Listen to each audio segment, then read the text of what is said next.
ओम अज्ञानतिमिरान्धस्य ज्ञानाञ्जनशलाकया चक्षुरुन्मिलितं येन तस्मै श्रीगुरवे नमः।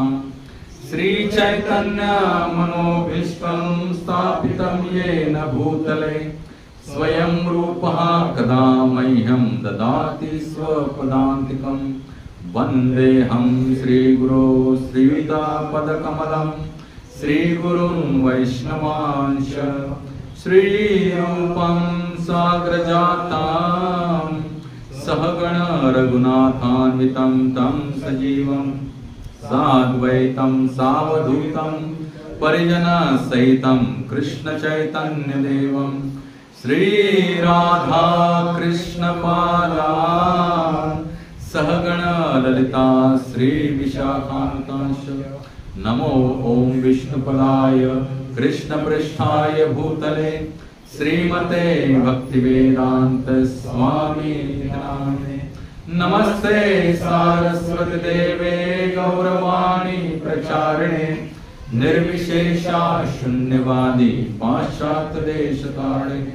वाञ्छाकल्पतरुभ्यश्च कृपा सिन्धुभ्येव च पतितानां पावनेभ्यो वैष्णवेभ्यो नमो नमः। नमो महावदन्याय कृष्ण प्रेम प्रदायते कृष्णाय कृष्ण चैतन्य नामिने गौरत्विषे नमः। पंचतत्वात्मकं कृष्णं भक्तरूप स्वरूपकं भक्तावतारं भक्ताख्यं नमामि भक्तशक्तिकम्। हे कृष्णा करुणा सिंधो दीनबंधो जगत्पते गोपेश गोपिका कांत राधा कांत नमोस्तुते। तप्त कांचन गौरांगी राधे वृंदावनेश्वरी वृषभानुसुते देवी प्रणमामि हरिप्रिये। जय श्री कृष्णा चैतन्य प्रभु नित्यानंद श्री अद्वैत गदाधर श्रीवासदि गौर भक्तवृंद। हरे कृष्णा कृष्णा कृष्णा हरे हरे हरे राम राम राम हरे हरे। हरे कृष्णा कृष्णा कृष्णा हरे हरे हरे राम राम राम हरे हरे। हरे कृष्णा कृष्णा कृष्णा हरे हरे हरे राम राम राम हरे हरे। हरे कृष्ण। आपलं सर्वांचं स्वागत आहे आजच्या ह्या नित्य साप्ताहिक सत्संगामध्ये। नामहट्ट केंद्र राजापूर तर्फे आम्ही सर्वांचं आपलं हार्दिक स्वागत करत आहोत। तर आपण पाहत आहोत जगन्नाथपुरी धाम आणि श्री जगन्नाथ रथयात्रा आणि श्री चैतन्य महाप्रभू यांच्या दिव्य लीला।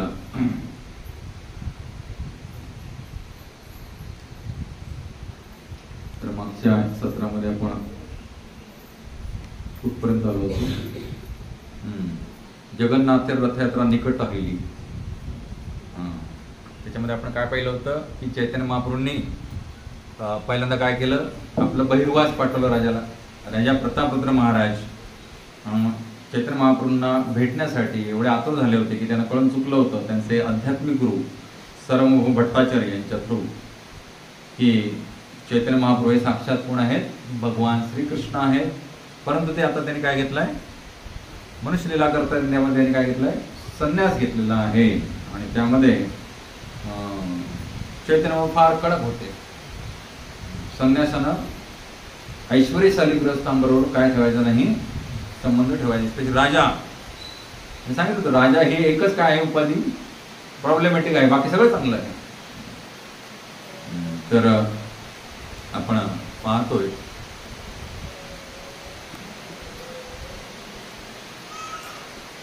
खूप सुंदर आहे चैतन्य चरितामृत। हा चॅप्टर आहे मध्यलीला अध्याय 12वा। अध्याय शीर्षक आहे गुंडीचा मंदिर मार्जन। तर गुंडीचा मंदिर हे मागच्या मी तुम्हाला थोडक्यात सांगितलं होतं, जगन्नाथपुरीपासून 2 मैलावरती आहे, म्हणजे 3.5 किलोमीटरवरती आहे। आणि रथयात्रेदरम्यान श्री जगन्नाथ, बलदेव आणि सुभद्रा 3 रथांवरती आरूढ होऊन पुढे जातात। श्री मंदिर जे आहे, प्रमुख मंदिर जगन्नाथपुरीचं, तिथून गुंडीच्या मंदिरामध्ये जातात. तर गुंडीचा ही राणी आहे, राजा इंद्रजितमध्ये जे राजा आहेत, ज्यांनी आजचे जे जगन्नाथ जे आहेत, दारू ब्रह्म म्हटलंय त्याला. काय म्हटलंय? दारू. दारू म्हणजे लाकूड. लाकडातून प्रकट झालेले जगन्नाथ जे आहेत ते गुंडीच्या राणीच्या हस्तक्षेपामुळे त्या रूपात प्रकट झाले होते. आणि मग गुंडीच्या राणीला राजा इंद्रजितनं खूप पश्चाताप झाला. ज्यावेळेला भगवंताने आकाशवाणी केली की हे माझं विशेष असं काय आहे, भाव रूप, महाभाव प्रकाश रूप आहे, महाभाव. त्याच्या पलीकडे अजून उत्कट भाव भगवंतांनी ह्या कुठे ब्रह्मांड तरी प्रकट केलेला नाही. सगळ्यात सर्वोच्च भाव, महाभाव रूप जगन्नाथ रूप आहे. बघा, आपण विस्मयचकित झालो किंवा आश्चर्यचकित झालो का आपल्या डोळ्याचे थोडं उघडं पडतं ना, असं होतं ना. जगन्नाथ आपलं जर असं होत असेल, जगन्नाथ जेव्हा महाभाव प्रकट करतात तेव्हा त्यांची काय अवस्था होत असेल. म्हणजे डोळे असे मोठे झाले, चेहराभर डोळे, आणि हात आणि पाय असे आखुडले गेले, सगळं अंगामध्ये आलं लक्षात ना, असे, आणि डोळे विस्फारलेले आणि स्मित असते. श्रवण करतायत कोणाच्या? त्यांच्याच लीला करतात. मागच्या वेळेला मी सांगितलं होतं तुम्हाला, जगन्नाथपुरीमध्ये 2 भगवंत वास्तव्य करतात. दोघेही भगवान श्रीकृष्णच आहेत. म्हणजे जगन्नाथ जे विग्रह रूप आहेत ते कोण आहेत? स्वतः भगवान श्रीकृष्ण, जे वृंदावनच्या लीला कथांच्या विरामध्ये काय झालेत, महाभाव रूप धारण केलंय. आणि दुसरे आहेत श्री चैतन्य महाप्रभू, जे आहेत ते पण भगवान श्रीकृष्णच आहेत, पण ते श्रीमती राधाराणींचा भाव जो आहे, श्रीमती राधाराणींचा भाव भगवंतांप्रतीचा, बरं का. सगळ्यात श्रेष्ठ भक्त कोण आहेत? सगळ्यात सर्वोच्च भक्त श्रीमती राधाराणी. आणि त्यांचा जो भाव आहे भक्ती करण्याचा, त्याचा आपण कंपॅरिझनच करू शकत नाही. किंबहुना थोडंसं इतुसं जे आपल्याला चाकाला भेटलं, जे काय आपल्याला प्रती प्रेम म्हणून अनुभवाला मिळतं, मग ते कोणावरती तुम्ही करा, जे काय थोडंफार प्रेम करण्याची अनुभूती आपल्याला मिळते, ती कुठून येते अनुभूती? श्रीमती राधाराणी त्यांच्या कृपेने येते. त्यामुळे विचार करा तुम्ही, श्रीमती राधाराणींचं हृदय भगवंतांकडे प्रेमानं किती तुडुंब भरलेला असणार. तो भाव राधाराणींचा धारण करून जे श्रीकृष्ण प्रकट झाले, जो अवतार धारण केला, तो अवतार कोण आहे? चैतन्य महाप्रभू. आणि आता आपण मागच्या वेळेला पाहिलं की चैतन्य महाप्रभूंनी थोडी कृपा इन्स्टॉलमेंटमध्ये देते. इन्स्टॉलमेंटमध्ये आपण म्हणतो ना, इन्स्टॉलमेंट, LIC पॉलिसी काढली की मग हप्त्यामध्ये आपल्याला मॅच्युअर झाली की मिळते इन्स्टॉलमेंट. तसं पहिल्यांदा बहिर्वास दिला, मग राजानं त्याला साक्षात चैतन्य महाप्रभू समजून पुजलं. मग दुसऱ्याला खूप विनंती केल्यानंतर म्हणाले ठीक आहे, राजाच्या मुलाला घेऊन या. तर तो किशोरवयीन होता, सावळा, सुंदर, आणि भगवान श्रीकृष्ण वृंदावनवासी जसे आहेत तसं तो वस्त्र अलंकार घालून आला होता. सावळा, सुंदर, पितांबर लिहिलेला वस्त्र अलंकार घातलेले. त्यामुळे चैतन्य महाप्रभू काय वाटलं? साक्षात ब्रजेंद्र नंदन, म्हणजे गोकुळातील, वृंदावनातील श्रीकृष्ण किशोरवयीन. आणि ते प्रेमात पडले त्या राजकुमाराच्या. त्याने राजकुमार म्हणून त्याला पाहिलं नाही, त्याने कोण पाहिलं? साक्षात वृंदावनवासी भगवान श्रीकृष्ण. आणि त्याने आपल्या मांडीवर त्याला घेतलं, त्यांना खूप प्रेम दिलं. आणि प्रेम दिल्यानंतर तो काय बोलू लागला? आलिंगन दिल्यावर हरे कृष्ण कीर्तन करू लागला. हरे कृष्णा कृष्णा कृष्णा हरे हरे, हरे राम राम राम हरे हरे. एक श्लोक सुंदर आहे हा. कृष्ण कृष्ण कहे नाचे करे रोदन, तार भाग्य देखी श्लाघा करे भक्तगण. जसं आलिंगन दिलं, प्रभू स्पर्शे राजपुत्रे राहायला प्रेमवश. चैतन्य महाप्रभूंचा स्पर्श आला जसा राजपुत्राला, तसं काय राजपुत्र कसाला? प्रेमावश. त्याच्या हृदयामध्ये कृष्ण भक्ती प्रकट झाली, जाज्वल्य, स्वेद कंप, अश्रुस्तंभ, पुलक विशेष. आणि त्याच्यामध्ये सगळे अष्टसात्विक भाव प्रकट झाले. एवढासा छोटासा मुलगा आहे, पण चैतन्य जसा स्पर्श झाला तसं काय झालं? आपण ऐकलं होतं ना, तिकडे एकदा धोब्याला भगवंताने आलिंगन दिलं चैतन्य, मग त्याची शेंडी टुनकन उभी राहिली. आणि मग तो जिकडे जाईल त्याला करंट, सगळे हरे कृष्ण करायला लागले. गावात गेला, ज्याला स्पर्श करेल त्याला हरे कृष्ण. याचा अर्थ काय? तुम्ही इथं हरे कृष्ण इम्बाइब केलं पाहिजे स्पंज सारखं, आणि बाहेर जाऊन असं तुम्ही प्रयोग करून बघा. तुम्ही टच केलं की त्याला काय झालं पाहिजे? असे अष्टसात्विक भाव प्रकट झाले पाहिजे असं. मग ते तसं जर झालं तर समजायचं आपण ध्यानपूर्वक काय केलं, कथा श्रवण केले, आणि आपल्या हृदयामध्ये भक्ती आपल्या जागृत झालेली आहे. आपल्या चैतन्य महाप्रभूंच्या वंशावळीचा काय झाला? स्पर्श झाला, बरोबर की नाही? ही सगळी चैतन्य महाप्रभूंची वंशावळ आहे. जे काय भक्तगण आता आहेत पृथ्वी तलावर, ते सगळे कोणाचे आहेत? All we are Chaitanya knights. आपण चैतन्य महाप्रभूंचे वंशज आहोत, ज्यांच्या हृदयात पण परमेश्वराबद्दल भक्ती आहे. आज कारण तुम्हाला सांगतो, भगवंताने जेव्हा आले 500 वर्षापूर्वी तेव्हा पृथ्वी तलावरती सगळे जीव भगवत धामात घेऊन गेले अकारण कृपेनं. म्हणजे म्हणाल परत एवढे जीव आले लगेच भरले. अनंत कोटी ब्रह्मांड आहेत. ह्या ब्रह्मांड लीला चालली होती, लगेच दुसऱ्या ब्रह्मांड पावसाच्या रूपाने सगळे जीव परत इकडे पुन्हा होतच. मग भगवंत म्हणाले आता काय करायचं, तर हे कंटिन्युअस प्रोसेस राहिली पाहिजे. मग त्यांनी काय केलं, गुरु शिष्य परंपरा तिथून चालू झाली छानपैकी एकदम सुंदर. आणि हे कधीपर्यंत चालू राहणार सांगितलंय चैतन्य महाप्रभूंनी, 10,000 वर्ष. म्हणजे आपण एकदम भाग्यवान आहोत. तिथून 10,000 वर्षापर्यंत हे मुवमेंट चालू राहणार. नंतर मग घोर कलियुग येणार आहे, महाभयानक कलियुग येणार आहे की तिथं माणूस माणसाचा काय बनेल, शत्रू बनेल आणि माणूस माणसाला कापून खाईल, अशी अवस्था होणार आहे. तर ते घोर कलियुग यायच्या अगोदर आपण इथून बेडा पार करून, आणि कलियुग जरी दोषांची खाण असली, भागवतमध्ये सांगितलंय, जरी कलियुग दोषांची खाण असली तरी कलियुगामध्ये एक गुण आहे की केवळ नामस्मरण नाम जपानं आपण भगवत धाम प्राप्ती करू शकतो. एवढं सोपं साधन कुठेही नाही. हरे कृष्णा कृष्णा कृष्णा हरे हरे, हरे राम राम राम हरे हरे. किती सोपं आहे बघा. नाम परते साधन नाही, जे की तू आणिक करसी काही, जे की तू आणिक करसी काही. बरोबर तुकाराम सांगतात, नामा परते साधन नाही, जे की तुला अजून काय करायची गरजच नाहीये. बस परमेश्वर नाव घेत राहा सदैव. हाकारोनी सांगे तुका, हाकारोनी सांगे तुका, नाम घेता राहो नका, नाम घेता राहो नका. एवढं सोपं आहे कलियुगामध्ये. त्यामुळे कलियुग जरी म्हणजे दोषांची खाण जरी असली तरी असा एक गुण आहे की जो पर्वता समान आहे. बरोबर की नाही. जसं मी मागे तुम्हाला सांगितलं होतं एक कथा की तिकडे पंढरपूरमध्ये संत नामदेव महाराजांची तुला करायचं ठरलं होतं ना. मग ते एका बाजूला एका पारड्यामध्ये सगळं धन धान्य सोनं नाणं सगळं ठेवलं, आणि तरी ते पारडं हलकंच. आणि इकडे ह्याने काय ठेवलं होतं, तुळशीपत्र फक्त रा लिहिला होता. रामातला काय लिहिला होता, आणि तुळशीपत्र ठेवून दुसऱ्या पारड्यात सगळं. मग त्याने सांगितलं तुझ्या सकट तुझ्या कुटुंबामध्ये जेवढ्या लोकांनी जेवढी तीर्थाटनं केली, जेवढे यज्ञ केले, जेवढे तप केले, जेवढं दान केले, जेवढं काही धार्मिक कार्य केले ते सगळं टाक. ते सगळं टाकलं तरी ते हले ना. किती महात्म्य विचार करा नामाचं, भगवंतांच्या एका नामाचं. आणि म्हणूनच इथं तर हा प्रभू स्पर्शे राजपुत्रे राहिले प्रेमा वेश, स्वेद कंप अश्रुस्तंभ पुलक विशेष. प्रभूंचा स्पर्श झाल्यावरती हा राजकुमार जो आहे तो प्रेमावेशामध्ये, भगवंतांच्या प्रेमावेशामध्ये तुडुंब न्हावून निघाला. आणि स्वेद कंप अश्रू आणि स्तंभ म्हणजे स्तंभित होऊन अवाक, असं हलवलं तरी हलत नाही, स्तंभित. आणि पुलक अंगावर रोमांच उभे राहिले.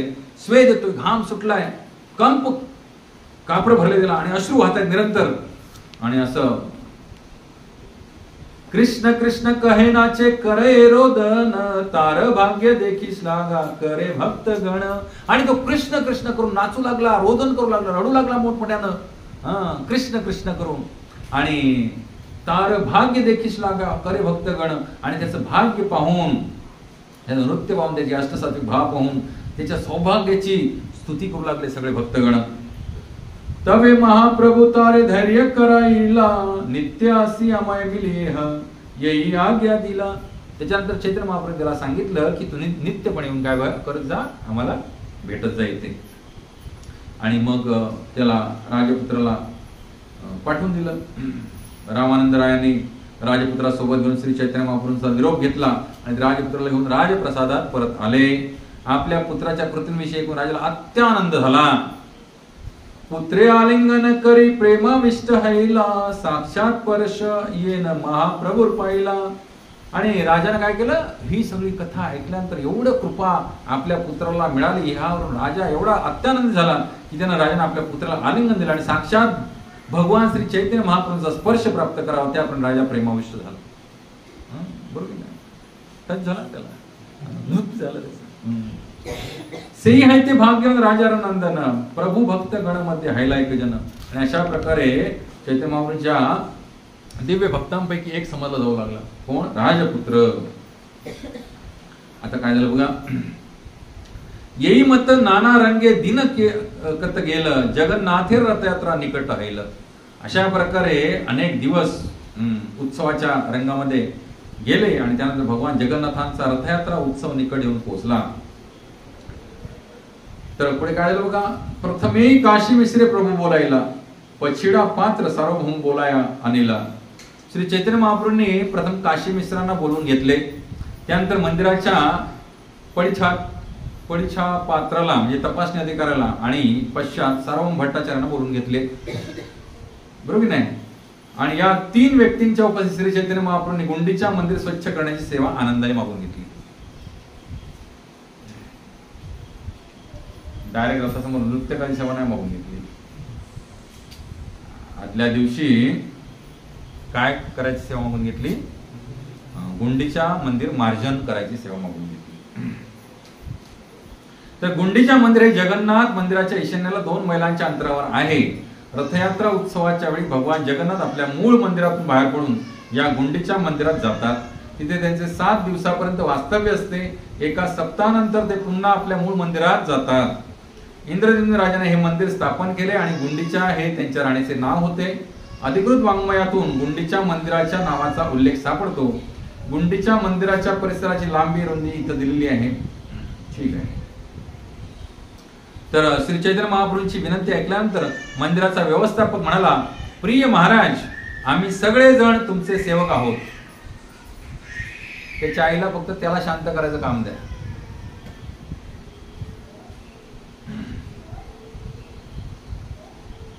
प्रिय महाराज, आम्ही सगळे जण तुमचे सेवक आहोत. तुमची जी इच्छा असेल ती पूर्ण करणे आमचे कर्तव्य आहे. ज्यावेळेला तो तपासणी अधिकारी होता स्वच्छता विभागाचा मंदिराचा, तर तो म्हणाला की प्रिय महाराज, आम्ही सगळे तुमचे कोण आहोत? सेवक आहोत आणि तुमची जी इच्छा आहे ती पूर्ण करणे आमचे कर्तव्य आहे. विशेष राजाला आज्ञा हयाचे आमारे, प्रभूर आज्ञा येई सेई शीघ्र करिवारे. विशेष करून तुम्ही जी आज्ञा कराल तिचे शीघ्र पालन करण्याची महाराजांनी मला काय दिलेली आहे? आज्ञा. मी राजाचा सेवक आहे, राज्य कारभार पाहतो मी, पण मला राजाने काय आज्ञा दिलेली आहे की जे चैतन्य महाप्रभू सांगतील ती ऍक्टिव्हिटी त्वरित काय झाली पाहिजे? पार पाडली गेली पाहिजे. तर प्रिय प्रभू, मंदिर मार्जनाची सेवा तुमच्यासाठी योग्य नाही, तथापि तुमची तशी इच्छाच असेल तर ती तुमची लीला समजण्यासारखी आहे. तुमच्या इच्छेप्रमाणे ही एक लीलाही संपन्न करा. प्रभू, तुम्ही स्वच्छता करण्याचं काम आहे ते तुमच्या पात्रतेचं नाही आहे, पण तुमची इच्छा आहे तर ठीक आहे, निश्चितच ती तुम्ही संपन्न करायला लीला. बघा, मी बऱ्याच वर्षापूर्वी दक्षिण भारत यात्रेला गेलो होतो. रामेश्वरमला आम्ही गेलो होतो. तर त्याला रामेश्वरम वरून धनुष्यकोडीला जवळजवळ 3 किलोमीटर प्रवास जो आहे ते वेगळ्या प्रकारच्या ओपन जीप टमटम एकदम कंडम झालेल्या अवस्थेतल्या त्यांना करावा लागायचा, किंवा काही मोडकळी झालेल्या बसेस असायच्या. तर जाताना परमपूज्य राधानाथ स्वामी महाराज बऱ्याच भक्तगणांना घेऊन चालत गेले होते 3-3.5 किलोमीटर. आणि मग तिथलं धनुष्यकोडी म्हणजे जिथं जे आपला सेतू आहे, राम सेतू, त्याचं इकडचं भारतातलं टोक, त्याला धनुष्यकोडी म्हणतात. भगवान श्रीरामाने तिथं आपलं धनुष्य मारून त्या सेतूचे काय केले? 3 तुकडे केले. का? कारण बिभीषणनं त्यांना विनंती केली की हे राजन, तुम्ही आहे तोपर्यंत कोणी माझ्यावरती आक्रमण करणार नाही, पण तुम्ही गेल्यानंतर ह्या सेतूवरून माझ्यावरती काय होऊ शकतं? भारत उपखंडातनं अनेक राजे काय करतील? चाल करून येतील. म्हणून प्रभू श्रीरामचंद्राने आपलं धनुष्य तिथं आपटलं आणि त्या सेतूचे 3 तुकडे करून टाकले. तर त्याचा मधला तुकडा पाण्यात गेला खाली, जो आजही आहे अवशेष रूपामध्ये, आणि तिकडचा आणि इकडचे तुकडे राहिले, तर त्याला धनुष्यकोडी म्हणतात. रामेश्वरमला आहे हे ठिकाण, खूप सुंदर ठिकाण आहे. तर येताना बसेस लागल्या होत्या, तर महाराज धावत निघाले. रोज तुमच्या हृदयात काय येईल? महाराज धावत का निघाले? येऊन पहिली सीट पकडण्यासाठी ना, कारण तिथं असे भरून हेलकावे बसायची गाडीमध्ये. असे रोड नव्हता, आता रोड झालाय, रोड नव्हता. तर महाराज धावत आले, सगळे त्यांच्या मागे धावत आले. महाराज आले, धावत गाडीत चढले. लोकांना काय वाटतं? महाराज गेले सरळ मागच्या सीटवर जाऊन बसले. कुठे बसले? जाऊन एकदम मागची, जिथे सगळ्यात जास्त काय होता प्रॉब्लेम्स येतात हेल्थवर, आणि सगळे फक्त बघत राहिले. आणि ही लीला मी स्वतः पाहिली डोळ्याने. माणूस कुठे धावत जाऊन बसले एकदम मागच्या सीटवरती. 2009ची गोष्ट आहे, 2009-10ची गोष्ट. मागच्या सीटवर आपण काय केलं असतं, पहिली पुढची सीट पाहिजे, त्रास नको मला, बॉडीला पेन नको. तर असे संत असतात, त्यांचा सहवास घेतल्यानंतर आपल्याला कळतं संतपणा काय असतो ते. तर हा असा सुंदर काल आहे. आता प्रभूंनी इच्छा व्यक्त केली की मला काय करायचंय, गुंडीच्या मंदिर मार्जन करायचंय.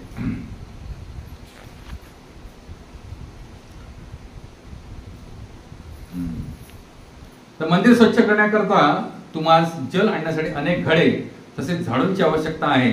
त्यासाठी मला आज्ञा द्या, मी या सर्व गोष्टी आजच उपलब्ध करून देतो. नूतन एक शत घट शत सम्मार्जनी पडीच्छा आणिया दिलं प्रभू इच्छा जाणी. आणि चैतन्य महाप्रभूंची इच्छा जाणून मंदिराच्या व्यवस्थापकाने 100 नवे घडे, पाणी आणलं पाहिजे ना साफ करायला, आणि 100 नवे झाडू तात्काळ आणून दिले. आरदिने प्रभाते लया निज गण श्रीहस्ते सबार अंगे लेपिला चंदन. दुसऱ्या दिवशी सकाळी लवकरच प्रभूंनी आपले जे निज पार्षद सोबत होते त्यांच्या स्वतःच्या कर्कमले सगळ्यांच्या अंगावरती काय झालं, चंदनाचा लेप लावला. श्रीहस्ते दिले सबारे एक एक मार्जनी सब गण लया प्रभू चलिला आपणी. श्रीहस्ते म्हणजे स्वतः भगवंतानी आपल्या हातानं सगळे जे पार्षद त्यांच्या हातामध्ये एक एक काय दिलं, मार्जनी म्हणजे काय आपण म्हणतो चेतो दर्पण मार्जनम. मार्जन म्हणजे स्वच्छ धुणे, मार्जनी म्हणजे काय झाडू. एक एक मार्जनी दिली आणि सब गण लया प्रभू चलिला आपणी. आणि सगळ्यांना सोबत घेऊन प्रभू कुठे गुंडीच्या मंदिराकडे निघाले. गुंडीच्या मंदिरे गेला करीते मार्जन प्रथमे मार्जनी लया करील शोधन. अशा रीतीने प्रभू आणि त्यांचे पार्षद गुंडीच्या मंदिर स्वच्छ करण्यासाठी गेले. त्यांनी प्रथम झाडून मंदिर झाडून स्वच्छ केलं.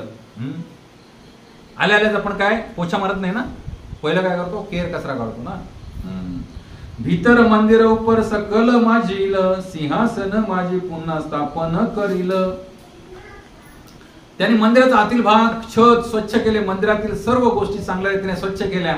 तदनंतर त्याने सिंहासन बाहेर काढून स्वच्छ धुतले आणि पुन्हा मूळ ठिकाणी स्थापन केले. आपण गणपती आपल्याकडे कोकणात यायचे असेल तेव्हा गणपतीचं विशेष टेबल असतं बघा. पूर्वी आमच्या घरी ते शिवणीचं टेबल बाकडा होता असा 6 फूट लांबीचा, आणि त्याला साबण वगैरे काय नव्हतं, तर ते आम्ही खरवतीची पानं आणायचो. खरवती माहिती आहे तुम्हाला, खरवती, खरवतीची पानं आणायचो आणि त्यांना मग पावसामध्येच मस्त रिमझिम पाऊस पडायचा, पाऊस आला की धुवायचं ते. आलं लक्षात, आपण पण भिजायचं त्याच्यामध्ये. खरवतीच्या पानं स्वच्छ चकचकीत करून टाकायचो आम्ही ते शिवणीचा बाकडा. आणि मग ते चौरंग वगैरे सगळी भांडी बिंडी, आणि विशेष करून गाय रसायची शेणाची मागे. त्याच्यामध्ये पितळीची जी काय समई तांब्याची भांडी असतील ना, तुम्ही आधी जाऊन प्रयोग करून बघा, पितांबरी बाजूला राहील. पितळीची सगळी भांडी, जे काय म्हणतो त्याला दिव्यांची काय असते अमावास्या, त्यावेळेला ती गायरीमध्ये ठेवायची पूर्वी शेणाच्या, आणि मग गणपतीला गोकुळाष्टमीला बाहेर काढायची. ती सोन्यासारखी चकाकतात. गाईच्या गायर असते ना शेणाची, त्याच्यामध्ये ठेवली जायची, आणि मग ती पितांबरीपेक्षा 10 पटीनं चकचकायची. सगळं जेव्हा ती रिॲक्शन होऊन गोमूत्राची गोबराची चकचकीत व्हायची, आणि घरं सारवली जायची. आमच्या तिथे डोंगरामध्ये काळी माती म्हणून एक डोंगर आहे, तिथून ती काळी काव आणायचो आम्ही खडून. आणि मग काय म्हणतात त्याला, लाल मातीला काय म्हणतात, रेवा ना, रेव. हा, त्याची पण छोटीशी खाण आहे. तिथून ते रेवा आणायचा. पूर्वी मातीचं घर होतं आमचं, अजूनही आहे तसंच. मी आजूबाजूनं जरा भिंती पडल्या म्हणून ते थोडंसं हे करून घेतलंय शिरेबंदी. तर त्याला रेवा वरती काढायचा लाल, आणि खाली ती काळी माती काढायची मस्त एकदम. आणि मग चुन्याच्या गेरूनं असे वेल बुट्ट्यावर काढायचे. विशेष करून आमच्या मामाच्या साईडला कुडाळला चुन्याचा गेरूनं त्याच्या ह्या जॉईंटला अशा वेलबुट्ट्या, म्हणजे भगवंत येणार त्यासाठी आपण सगळं काय सजवून टाकायचं. मंदिर मार्जन म्हणजे काय, आपलं हृदय प्रेमानं भरलं पाहिजे. असं काय सेवा करून काय नको. तर आपल्याकडे कोकणामध्ये गणपती बाप्पा येतो तेव्हा सगळीकडे असं धुमधाम असते. आता सगळं रेडीमेड मिळतं, बाजारात गेलं आणलं. पूर्वी नव्हतं, पैसे नव्हते लोकांकडे, गरिबी होती, पण आनंदी आनंद होता. आनंदी आनंद, झवराड आनंद, होय ना रोजी. आता काय नाही, आता गणपती आहे ना, चला कॉन्ट्रॅक्ट देऊन टाकलं कोणातरी, बाबा जा पेंट आण, मारून टाक रंग, शेड सांगितली झाली नाही तर तूच मार कुठची ती, असं नाही. पूर्वी एक उत्सव म्हणजे जिवंतपणा होता त्याच्यामध्ये, जिवंत. आता सारा कृत्रिमपणा आलाय, तर इथं जिवंतपणा आहे भक्तीमध्ये. तर त्याच्यानंतर काय केलं, सिंहासन बाहेर काढून स्वच्छ धुतलं, परत नेऊन आतमध्ये ठेवलं. छोटे बड मंदिर कैलं मार्जन शोधन, पाछे तैछे शोधिल श्री जगमोहन. आणि अशा रीतीने श्री चैतन्य महाप्रभू आणि त्यांच्या सहकार्याने सर्व लहान मोठी तिथली आजूबाजूची मंदिरं झाडून तथा धुवून स्वच्छ केली. पश्चात त्या सर्वांनी मूळ मंदिर आणि संकीर्तन कक्षामधील जगमोहनाचा परिसर त्याच प्रकारे धुवून स्वच्छ केला. चारिदिके शत भक्त समार्जन करे, आपण शोधेन प्रभू शिखन सभारे. शेकडो भक्त मंदिराच्या चारही दिशांना स्वच्छता करण्यामध्ये संलग्न झाले होते आणि श्री चैतन्य महाप्रभू स्वतः त्या कार्यात संलग्न राहून सर्वांना शिकवण देत होते. चैतन्य महाप्रभू स्वतः तिथं डेकोरेशन करत नाही राहिले, हे तू करते, स्वतः काय करते ते पहा. आता श्री चैतन्य महाप्रभूने हर्षोत्फुल्ल होऊन श्री कृष्णाचे उच्चारण कर, नामाचे उच्चारण करीत मंदिर धुवून स्वच्छ केले. सर्व भक्त देखील कृष्ण नामाचे उच्चारण करीत आपले कार्य आनंदाने करीत होते.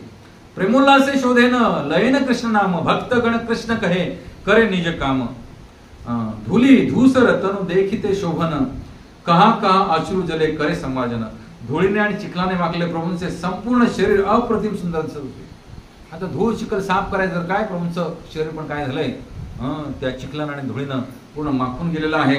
मंदिर स्वच्छ करताना कधी कधी ते अश्रू ढाळत होते चैतन्य महाप्रभू प्रेमार्थ तेरिकानं. ते आता भगवंत येणार आहेत, वृंदावनमध्ये भगवंत येणार आहेत. आणि काही ठिकाणी तर त्यांनी अगदी आसमानीच धुवून टाकली काही ठिकाणी. तर भोग मंदिर शोधन करी शोधिल प्रांगण, सकल आवास क्रमे करील शोधन. तदनंतर भोग मंदिराची म्हणजे इथं भोग दाखवला जातो जगन्नाथांना, तेथील प्रांगणे स्वच्छता झाली आणि तदनंतर क्रमाक्रमाने तेथील सर्व निवासस्थाने या पुजाऱ्यांची वगैरे असतात ती स्वच्छ केली. आता बघा, तृण धुली जिंकूर सब एकत्र करिया, बहिर्वासे लया फेलाय बाहेर करिया. नंतर प्रभूंनी काय केलं, तृण म्हणजे गवत, धूळ, वाळूचे कण सगळे एकत्र केले आणि आपल्या त्या बहिर्वासामध्ये उपरण्यामध्ये सगळे एकत्र केलं बाहेर नेऊन टाकले. आता बाहेर नेऊन टाकल्यानंतर गंमत बघा, सर्व भक्त श्री चैतन्य महाप्रभूंचे अनुसरण करीत तृण आणि धूळ एकत्र करून मोठ्या आनंदाने आपापल्या वस्त्र बांधून बाहेर पडू लागले. तर प्रभू कहे केकत करियाच समार्जन, तृण धुली देखील जाणीब परिश्रम. प्रभू काय म्हणाले, ज्याचा जेवढा मोठा ढीग होईल त्यानं तेवढं परिश्रम केलं हे आपल्याला समजणार. असंच नाही मी 4 लोक करतायत आणि मी जरा सवाय जपलं करतोय. प्रत्येकानं वेगवेगळा ढीग करायचा कचऱ्याचा. ज्याचा मोठा ढीग त्यानं जास्त परिश्रम केले हे समजणार, बरोबर की नाही. प्रभू कहे केकत करियाच्या समार्जन, तृण धुली देखील जाणीव परिश्रम. प्रभू भक्तांना म्हणाले, तुम्ही किती तृण धूळ बाहेर एकत्र केली आहे ते पाहून तुम्ही किती परिश्रम घेतले आहेत आणि मंदिराची किती सुंदर रीतीने स्वच्छता केली ते मी जाणू शकतो. सवार झाटानं बोजा एकत्र करील, सभा हैते प्रभू बोजा अधिक आहे. सर्व भक्तांनी जितकी धूळ एकत्र केली होती त्याहून श्री चैतन्य महाप्रभूंनी एकत्र केलेला धुळीचा ढीग मोठा होता. हे सगळे शेकडो भक्तांनी म्हणून जो ढीग केला होता त्याच्यापेक्षा चैतन्य महाप्रभूंनी एकट्यानं जे काही कार्य केलं होतं मंदिरमध्ये त्याचा ढीग काय तेवढा तरी मोठा होता. लक्षात ये मत अभ्यंतर करील मार्जन, पुन्हा सभा करे दिल करिया वंटन. आता काय झालं बघा, मंदिराच्या आतील भागाची स्वच्छता झाल्याने प्रभूंनी भक्तांना स्वच्छता करण्यासाठी पुन्हा वेगवेगळे भाग वाटून दिले. आतील स्वच्छता झाली. आता सूक्ष्म धुली तृण कंकर सब कर दूर, भालमते शोधन कर प्रभुर अंतपुर. सर्व सूक्ष्म धूळ, तृण गवताची काड्या आहे ते वाळूचे कण सर्व चांगल्या रीतीने दूर करून भगवंतांचे अंतपुर स्वच्छ करा प्रभूंनी आज्ञा दिली. अशा रीतीने प्रभूंनी सर्वांना आज्ञा दिली. आणि तेव्हा श्री चैतन्य महाप्रभू सर्व भक्तांना घेऊन मंदिर दुसऱ्या वेळी पुन्हा स्वच्छ केले. एकदा स्वच्छ केले त्यामध्ये ग्रॉस जे होतं मोठं मोठं, बरोबर नाही, आपल्या हृदयामध्ये ग्रॉस काय आहेत, षडरिपू आहे. मंदिर मार्जन म्हणजे काय करायचे, झाडू घेऊन चेतो दर्पण मार्जन करायचे. कोणती झाडू, हरिनाम रूपी झाडू. हरे कृष्णा कृष्णा कृष्णा हरे हरे, हरे राम राम राम हरे हरे. ग्रॉस इम्प्युरिटीज, अनर्थ जे आहेत, षडरिपू जे आहेत, काम क्रोध लोभ मोह मद मत्सर, हे काय करायचे झाडून. म्हणजे हे मोठे मोठे कंकड आहेत, मोठे मोठे फांद्या डाळ्या तुटलेल्या आहेत, हे मोठं मोठं आहे. ते झालं की परत दुसरं राऊंड घ्यायचंय, मग तिसरं राऊंड, आता दुसऱ्या मध्ये काय, सब वैष्णव लया ये दुई बार शोधिल देखी महाप्रभू मने संतोष होईल. आणि श्री चैतन्य महाप्रभूंनी सर्व भक्तांना घेऊन मंदिर दुसऱ्या वेळी पुन्हा स्वच्छ केले. एकदा ग्रॉस सगळी घाण बाहेर काढून टाकली, आता पुन्हा बारीक वाळू कण पण राहता का मने. बघा विचार करा. आपल्याला बरेच वर्ष भक्तीमध्ये येऊन झाल्यानंतर वाटतं की आता ग्रॉसली आपल्यामध्ये काय नाहीये, थोडासा बारीक आतमध्ये विचार केला तर कळतं आपलं कसं तरीच होतं आतून. ते कसं तरी होणं म्हणजे काय, आपल्या अंतरंगामध्ये अजून अनेक वाळूचे कण धुलीकण राहिलेले आहेत. म्हणून एक वेळा, दोन वेळा, तीन वेळा असं आपण स्वच्छता, जसं गौरांग प्रभू सांगतात की हे माइंड जे आहे, मन जे आहे ना, ते हार्ड डिस्क आहे. कॉम्प्युटरला हार्ड डिस्क असते ना. आणि षड्रिपू जे आहेत, काम, क्रोध, लोभ, मोह, मद, मत्सर, हे काय आहे, ते हार्ड डिस्कला लागलेले व्हायरस आहे. मग कॉम्प्युटरला व्हायरस लागला तर आपण काय करतो, त्याला काय करतो हरिदास प्रभूजी, लगेच आपण कॉम्प्युटर मेकॅनिकला फोन करतो ना की बाबा लवकर ये, अँटीव्हायरस लाव. गौरवमुनी छान सांगितलं की that antivirus is Hare Krishna mahamantra. Mind is a computer and shadripus are the viruses, those are attacking the computer. आणि जर व्हायरसेस जर कॉम्प्युटरमध्ये असेल, कॉम्प्युटर काय करणार, माल फंक्शन करणार, तो प्रॉपर फंक्शन करणार नाही. मग आपल्याला काय लावलं पाहिजे, अँटीव्हायरस लावलं पाहिजे. अँटीव्हायरस काय आहे, हरे कृष्णा कृष्णा कृष्णा हरे हरे, हरे राम राम राम हरे हरे. हे असं जबरदस्त अँटीव्हायरस आहे की ज्याला कोणती किंमत मोजावी लागत नाही. पण दुर्दम्य इच्छाशक्ती मात्र लागते, ती किंमत मोजावी लागते. तर हे जबरदस्त अँटीव्हायरस आहे. आणि स्पेशली जर ते सकाळच्या सत्रामध्ये लावलं ब्रह्ममुहूर्तावरती तर माइंड पूर्ण एकदम चकाचक होऊन जातं. हार्ड डिस्क एकदम चकाचक, दिवसभर मस्त फंक्शनिंग चालतं. ट्रबल शूट नाही, काय नाही, माल फंक्शनिंग नाही, हँग होत नाही. आणि ते जर सकाळी नाही केलं तर मग दिवसभर काय होत राहतं, हँग होत राहतं गाडी गुटुक. त्यामुळे रोज सकाळी सगळ्यांनी काय केलं पाहिजे, अँटीव्हायरस लावलं पाहिजे. काय सिद्धू प्रभूजी, अँटीव्हायरस लावलं पाहिजे. माळा घेतली पाहिजे आणि हरे कृष्णा कृष्णा कृष्णा हरे हरे, हरे राम राम राम हरे हरे. तर आरशत जनशत घटे जल भरी, प्रथमे लया आले काल अपेक्षा करी. मंदिर स्वच्छ करण्याचे कार्य चालले असताना अन्य 100 भक्त पाण्यानं भरलेले घडे घेऊन पाणी ओतण्यासाठी महाप्रभूंच्या आज्ञेची प्रतीक्षा करीत उभे होते. 100 घडे आणले होते. आता 100 जण, दुसरे 100 जण घडे घेऊन आले होते भरून. बाजूला अनेक सरोवर आहेत, नरसिंह सरोवर आहे, इंद्रद्युम्न सरोवर आहे, बाजूला नरसिंह मंदिर पण आहे. येईल पुढे. जल आन बली येपे महाप्रभू कैला, तब शत घट प्रभू आणि प्रभू आगे दिला. श्री चैतन्य महाप्रभू जल आणण्याची आज्ञा दिली तेव्हा सर्वांनी पाण्याने भरले 100 घडे आणून त्यांच्या समोर काढवले. प्रथमे करिल प्रभू मंदिर प्रक्षालन, ऊर्ध्व अधो भित्ती गृह मध्य सिंहासन. श्री चैतन्य महाप्रभूंनी मुख्य मंदिर जलाने प्रथम धुवून काढले आणि तदनंतर त्यांनी संपूर्ण छत पाणी मारून धुतलं, भूभाग धुतला, भिंती धुतल्या, गाभारा धुतला, सिंहासन धुतले, असे सर्व काही स्वच्छ धुवून काढले. आणि त्याच्यानंतर काय, खापरा भरिया जल ऊर्ध्वे चलाईला, सेई जले ऊर्ध्व शोधी भित्ती प्रक्षालीला. आणि त्यानंतर श्री चैतन्य महाप्रभूंनी त्यांच्या भक्तांनी गंगाळाने पाणी भरून छतावर ओतू लागले. खापऱ्या, फुटलेली भांडी होती ती छतावर मारलेली, पाच करून छतावरून खाली येणाऱ्या जलाने सर्व भिंती आणि भूभाग धुवून काढला. श्रीहस्ते करेन सिंहासनेर मार्जन, प्रभू आगे जल आणि देय भक्त गण. तदनंतर श्री चैतन्य महाप्रभूंनी भगवान जगन्नाथांची बसण्याची वेदी स्वहस्ते स्वच्छ करून लागले आणि सर्व भक्त घड्यामधून त्यांना जल आणून देऊ लागले. भक्तगण करे ग्रह मध्य प्रक्षालन, निज निज हस्ते करे मंदिर मार्जन. सर्व भक्त मंदिराच्या आतील भाग स्वच्छ करू लागले. प्रत्येक जण स्वतःच्या हाताने मंदिराची स्वच्छता करीत होते. केह जल आणि देय महाप्रभू करे, केह जल देय तार चरण उपरे. कोणी श्री चैतन्य महाप्रभूंच्या हाती जल आणून देत होता तर कोणी त्यांच्या चरण कमलावरती जल होत होता, चान्स घेत होते चरणामृत प्राशन करण्याचे. लक्षात. केह लुकाया करे सेई जल पान, केई मागी लया केह अन्य करे दान. कोणी स्वतःला लपवून श्री चैतन्य महाप्रभूंच्या चरणांना स्पर्श करून आलेले जल पित होता, चरणामृत.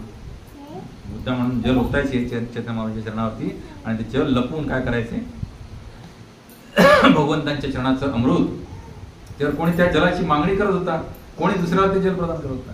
आता प्रत्येकाला ते चरणामृत मिळत नव्हतं, पण ज्याला मिळाले त्याच्याकडे बाकी लोक येऊन मागत होते, मला दे मला दे मला दे. कोणी काय अजून मिळालेला दुसऱ्यांना वितरित करत होते. असा सुंदर सोहळा चालला होता. घर धुई प्रणालिकाय जल छाडी दिल, सेई जले प्रांगण सब भरिय राहिल. घर धुवून काढल्यानंतर बहिर्द्वाराने जल बाहेर सोडण्यात आले. त्या जलाने बाहेर सर्व अंगण भरून गेले. एवढं जल आणलं होतं. आता बघा काय केलं. निज वस्त्रे केलं प्रभू ग्रह संमार्जन, महाप्रभू निज वस्त्रे माजिल सिंहासन. प्रभूने स्वतःची निज वस्त्रे काढली आणि मंदिराचं अंतरंग स्वच्छ केलं. पाणी घेतलं, सोडून सोडून पुसतात, निज वस्त्र घेऊन उपकरण आपलं घेऊन आणि ते पिळून पिळून पुन्हा स्वच्छ धुतायत. आणि अशा प्रकारे सिंहासन पुसून लख बनवलं, धुवून जरा पुसून लख बनवलं. शतघट जले हैल मंदिर मार्जन, मंदिर शोधिया केलं येन निज मन. अशा रीतीनं शेकडो जलकुंभानी मंदिराचे सर्व कक्ष धुवून स्वच्छ झाले. तेव्हा भक्तांची मनेही कक्षांप्रमाणेच निर्मळ तथा स्वच्छ झाली. जोपर्यंत तुम्ही भक्तीमध्ये आल्यानंतर, जोपर्यंत तुम्ही तन्मन धनानं सेवा करत नाहीत प्रभू चरणांची भक्तांची, तोपर्यंत तुमची मंदिरं निर्मळ होणार नाहीत. नुसतंच साप्ताहिक सत्संगाला येऊन हजेरी लावली तर होत नाही. ज्या ज्या काही सेवा असतील, काय नवाच्या मनसेंद्र, ज्या ज्या काही सेवा असतील, जसं की आज आमचे राजन निगम सर यांनी 5,000 रुपये भगवंतांच्या चरणी प्रसादासाठी अर्पण केले. ही सेवा आहे. काया वाचा मन इंद्रिय धन संपत, जे काय तन मन धनानं आपण भगवंतांची सेवा केली पाहिजे. आपण ते त्यांची लक्ष्मी जी आहे येत्या श्रीकृष्ण जन्माष्टमी महोत्सवासाठी वापरणार आहोत. तर इथं तेच चैतन्य सांगतायत. अशा शेकडो जलकुंभानी मंदिराचे सर्व कक्ष धुवून स्वच्छ झाले. तेव्हा भक्तांची मनेही कक्षांप्रमाणे निर्मळ तथा स्वच्छ झाली. तुम्हाला सांगतो, ज्यावेळेला उत्सव आपण ऑर्गनाईज करतो त्यावेळेला जो भक्त अशा प्रकारे तन्मन धनानं सगळी सेवा करतो ना, त्याच्या अंतरंगामध्ये जे काय दिव्यानंद प्रकट होतो ना, तो केवळ आणि केवळ तोच अनुभवू शकतो. तो अनुभवायचा असेल तर तुम्हाला सगळ्यांना तसं सगळ्या उत्सवामध्ये हिरीनं भाग घेणं गरजेचं आहे. निर्मल शीतल स्निग्ध करील मंदिरे, आपण हृदय येन धरील बाहिरे. जेव्हा मंदिर स्वच्छ झाले तेव्हा ते निर्मळ शीतल प्रसन्न आल्हाददायक झाले. बघा, हृदयातून सगळे अनर्थ निवृत्ती झाल्यानंतर कसं होतं आपलं मन, अतिशय शीतल होतं, निर्मळ होतं, शांत होतं, समाधानी होतं. आपण हृदय येन धरील बाहिरे. आणि जणू काही प्रभूंचे निज हृदयच बाहेर प्रकट झाले होते. शत शत जन जल भरे सरोवरे, घाटे स्नान नाही केह कुपे जल भरे. पाणी आणण्यासाठी सरोवरावरती 100 भक्तांची दाटी झाली होती. सरोवराकाठी उभे राहण्यासाठी जागा शिल्लक नव्हती, एवढे भक्त आले होते. त्यामुळे काही जण आजूबाजूच्या विहिरीतून पाणी ओढून भरू लागले. घाटे स्नान नाही केह कुपे जल भरे. पूर्ण कुंभ लया आयसे शत भक्त गण, शून्य घट लया याय आर शत जन. तर 100 भक्त घड्यामध्ये पाणी घेऊन येत होते आणि 100 भक्त रिकामे घडे घेऊन पुन्हा पाणी भरून आणण्यासाठी पडत होते. पाण्याची चेन चालली होती. आता आपण काय करतो, डायरेक्ट जेट लावतो. इथं काय, मनुष्य साखळी. पाणी कमी पडत नव्हतं, भरपूर पाणी येत होतं. त्यामुळे नित्यानंद अद्वैत स्वरूप भारती पुरी, इहा विनो आरसप आने जल भरी. सगळे जण लागले होते. पण म्हणत मी सिनियर वैष्णव आहे, मी ज्युनियर वैष्णव आहे, काय नाही. कोण करतात, नित्यानंद प्रभू अद्वैताचार्य साक्षात महाविष्णू बलरामजी सेवा करतात. कसली, घडे भरून आणायची. अशा वेळी अनेक घडे एकमेकावर आदळल्याने फुटला. आणि आता तुम्ही डोळ्यासमोर आणा, ती मंदिराच्या बाजूला एक मोठं सरोवर आहे नरसिंह मंदिराच्या बाजूला. तिथून साधारण काहीतरी 500 मीटरवरती असेल ते मंदिरापासून, गुंडीच्या मंदिरापासून. आपण गेलो होतो गेल्या वर्षी, नाही तुम्ही नव्हता तेव्हा, मी त्याच्यानंतर ज्या यात्रेला गेलो तेव्हा गेलो होतो आम्ही तिथे. त्याच्या गुंडीच्या मंदिराच्या बाजूला नरसिंह मंदिर आहे आणि त्याच्या मागे खूप सुंदर मोठा तलाव आहे. तर तिथून तुम्ही विचार करा की शेकडो लोक एक लाईन मध्ये पाणी आणायला जात आहेत आणि एक लाईन पाणी आणतात. आणि आणता आणता काय घडे कुठेतरी एकमेकावरती आपटणारच ना, तेच सांगते ते. घटे घटे ठेकी कत घट भंगी गेला, शत शत घट लोक तहालय आयला. अशा अनेक घडे एकमेकावर आदळल्याने फुटू लागले आणि 100 लोक जल भरण्यासाठी 100 नवे घडे, अनेक लोक नवीन घडे कोणी. मडकी ती मातीची फुटणारच. जल भरे घर धोय करे हरिध्वनी, कृष्ण हरिध्वनी विना आर नाही शुनी. मग ही सगळी फिलॉसॉफी आहे याच्यामध्ये. मी तुम्हाला कथा रूपमध्ये सांगतोय. जर फिलॉसॉफी घ्यायला गेलो तर एक श्लोक पण आपल्याला बस झाला.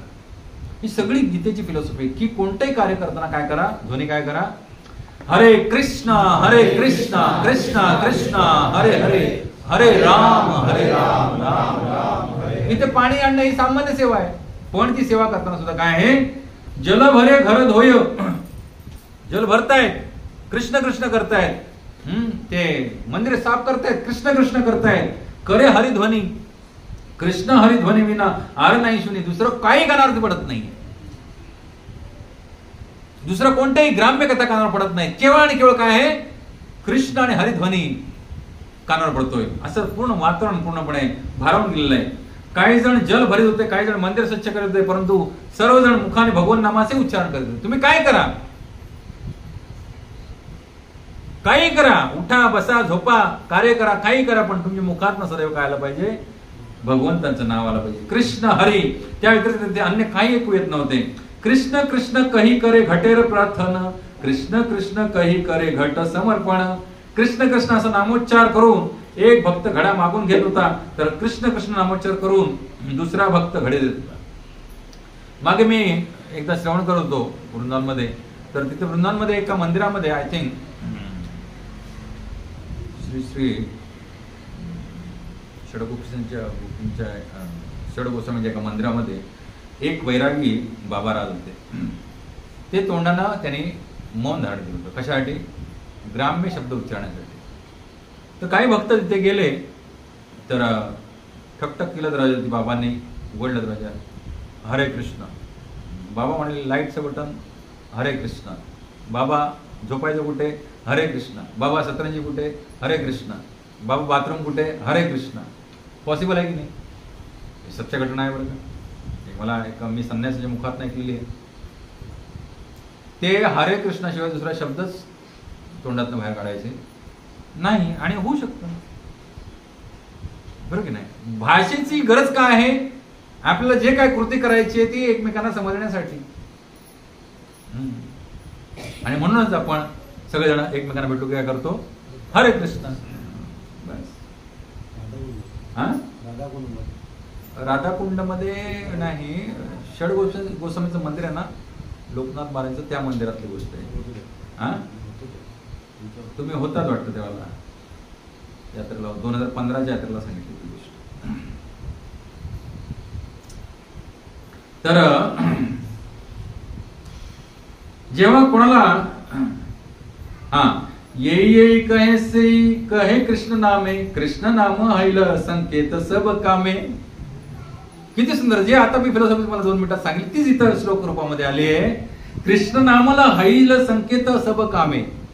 दुसरा संकेत करायची गरज, केवळ कृष्ण नाम घ्या आणि कृष्ण नाम हैल संकेत सब कामे. जेव्हा कोणाला काही बोलायचे तेव्हा तो कृष्ण नामोच्चारणानेच बोलत होता. अशा प्रकारे कोणाला काही हवे असेल तर सर्व कार्यामध्ये कृष्ण नामाच्या उच्चारणाने संकेत होत होता.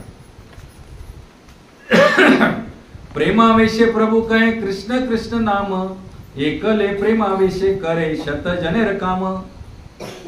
कृष्ण नाम घेतल्यानंतर एकट्यानं करायचं काम जे आहे ना, 100 लोकांची ताकद येते बघा. श्री चैतन्य महाप्रभू प्रेमावेशाने श्रीकृष्ण नामाचा उच्चार करत होते आणि 100 मनुष्यांचे कार्य स्वतः एकटेच करत होते. आणि ही अनुभूती येते बरं का. जर तुम्ही त्या ध्यानात प्रेरित होऊन उठले तर भगवंत अशी काही ताकद देतात की आपल्यामध्ये नसते ती ताकद. एक दिव्य शक्ती संचारते आणि ते कार्य सिद्धीच जातं. जसं आपले श्रीपती आनंद प्रभूजी, एकादशीचा दिवस होता रामकथेतला आणि साबुदाणा खिचडी बनवली होती जवळजवळ 300 लोकांसाठी.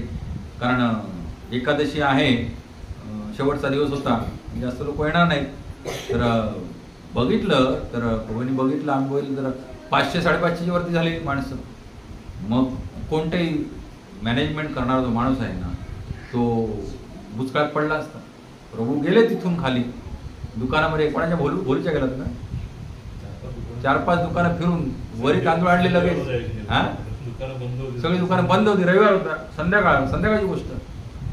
आणि गेले घरी सगळे घेऊन ते गाठोडं बांधून. रात्री 9 वाजता परत वरीचा पुलाव राईस म्हणून घेऊन आले. मी म्हटलं प्रभू आपण तर खिचडी 250 लोकांची बनवली.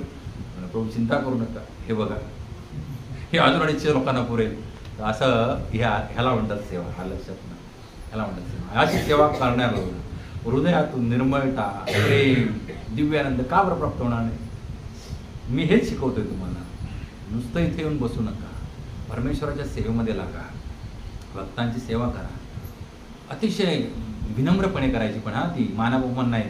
कारण उत्सव याला असतात ना, त्याला मॅनेजमेंटचे जे भक्त असतात ते थोडेसे हाय टेम्परेचरमध्ये काम करत असतात. पण त्यांच्या हृदयात काय असतं, हे सगळं प्रोग्राम व्यवस्थित झाले पाहिजे भगवंतांच्या आणि भक्तांच्या प्रसन्नतेसाठी.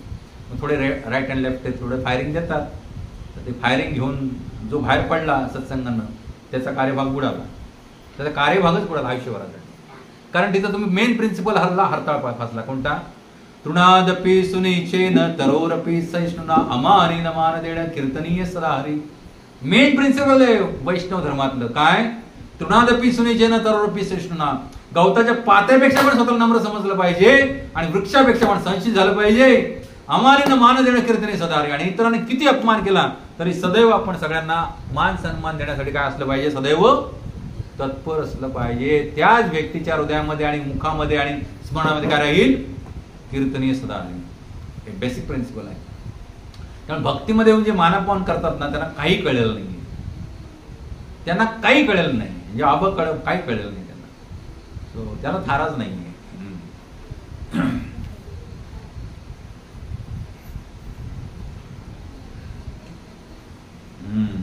प्रेमावेशे प्रभू कहे कृष्ण कृष्ण नाम, एकले प्रेमावेशे करे शत जनेर काम. आणि एकटे 100 जणांचं कार्य करत ते. शत हस्ते करणे न क्षालन मार्जन, प्रतिजन पाशे याई करान शिक्षण. तुम्ही विचार करा, स्वतः चैतन्य महाप्रभू काय करताय. हे बघा, इथे चैतन्य महाप्रभूचा फोटो आहे. रथयात्रेसमोर नृत्य करताना असे दिव्य होते चैतन्य महाप्रभू. सामान्य आपण जे व्यक्ती होते त्यांच्यापेक्षा किती उंच होते. त्यांचे अजानुभाव होते. हात इकडे सगळी 32 लक्षणं होती प्रभूची. म्हणजे भगवान श्रीकृष्णांची नारायण अवताराची जी 32 लक्षणं होती, सगळी लक्षणं कोणामध्ये होती? चैतन्य महाप्रभू. गुडघ्यापेक्षा त्यांचे खाली हात जायचे.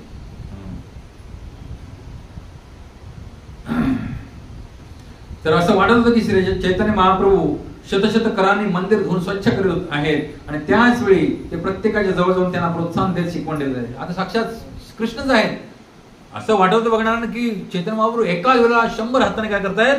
मंदिर स्वच्छ करतायत. लक्षात. आणि त्या जेव्हा प्रत्येक भक्ताला वाटत की चैतन्य महाप्रभू माझ्या बाजूला पण आहेत मला मार्गदर्शन करायला. अशी सुंदर लीला चालली होती. भाल कर्म देखी तारे करे प्रशंसन, मने नामी लिहिले करे पवित्र भर्सन. हे आत्ताच सिद्धांत सांगितलं मला. भर्सन कोणी केलं? चैतन्य. म्हणजे ताडण केलं, फायरिंग दिली. हे असंच असतं. ते ह्याच भावामध्ये घेतलं पाहिजे. इथे स्पष्ट सांगितलंय चैतन्य महाप्रभू स्वतः काय केलं? ताडण भर्सन केलं भक्तांचं. जे आळशीपणाने काम करत होते त्यांचं काय केलं? फायरिंग केलं त्यांना. आणि तो उत्सव कसा होणार चांगला? जे चांगलं काम, भाल कर्म म्हणजे चांगलं कर्म जे करत होते ना, त्यांचं प्रशंसा केली. आणि जे मने नामी लिहिले करे पवित्र भर्सन. कोणी चांगल्या रीतीने कार्य करीत आहे ते पाहून प्रभू त्यांची प्रशंसा करीत आणि कोणाचे कार्य त्यांच्या मनासारखे झाले नाही तर ते त्याची निष्कपट भावने भर्सना करीत, म्हणजे त्याची कानउघडणी करीत. तुम्ही भाल करी याच शिका अनेरे, येई मत भाल कर्म से होय न करे.